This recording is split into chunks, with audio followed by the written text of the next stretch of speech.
What's up YouTube? SwimJigJOe again, back with the final video of build your own custom fishing rod. We're going to try something a little different this time. I'm going to try to cut this video down into 5 minutes or less because my friends are telling me I'm putting them to sleep. But we'll give it a shot and we'll go from there. The things you're going to need your rod spinner. Once we apply the epoxy to the guides and to the thread, we are going to have to spin the rod for 24 hours. You are going to need part A and part B, your resin and your hardener of your Pro Coat for your threads, a mixing cup, a mixer, and some paint brushes. All of these come in the kit from mudhole.com. So let's get started. First, we're going to mix our two-part epoxy, our resin and our hardener. We want to use a minimum of 3 milliliters each in the mixing. I'm going to stick with 3 each just to see how far that takes me. If I need to mix more, I'll mix more. Also, I'm only going to show you guys how to do the first guide, and then I'm going to go ahead and do the rest and then come back and show you the finished product. So without further ado, let's start mixing some resin.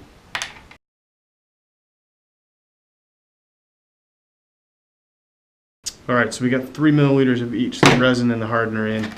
We're going to take our mixing stick and we're going to mix this up. They say to go very slow, not to whisk it like you would be pancake batter. You want as many or as few air bubbles as possible.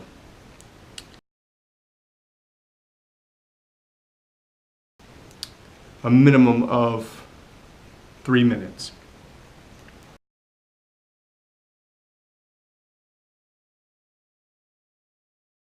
Okay, we're going to call that good.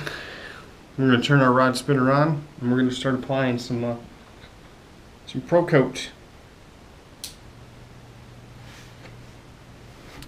Now, the kit comes with these yellow paint brushes. I stole a few from my daughter. I'm going to use one of those just because it's got a better, in my opinion, a better brush setup on it than the nylon brushes that they send.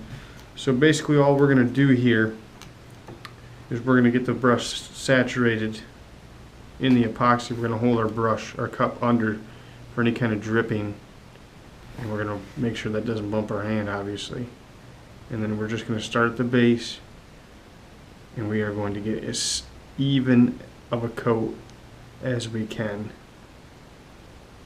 And that's the rod spinner is also going to help with that. Now, if you feel like you go over it and there's not enough, you can go back and apply more.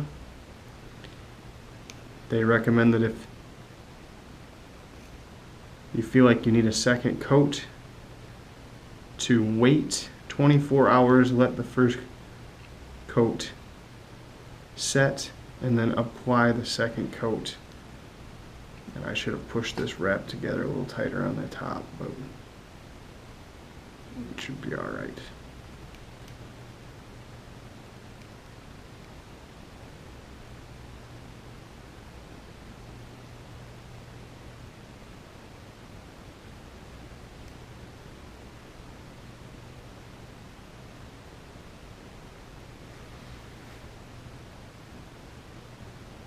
Take your time. This is the most important part. This is what's going to seal the deal, so to speak.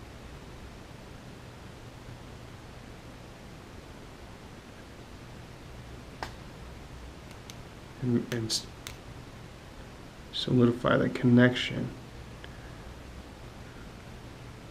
of your line guides to the shaft of your new rod. The other thing to take into consideration is where the guide and the thread meet, there's going to be a pocket there. And you want to make sure that you get some epoxy down in that pocket. That way when you're out on the water, you don't get any kind of moisture into that pocket that could cause your thread to start rotting. That's going to prematurely break down the rod.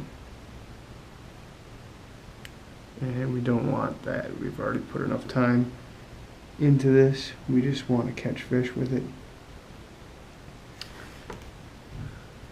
Try to win some money. And that's it, everybody. That is the final stage.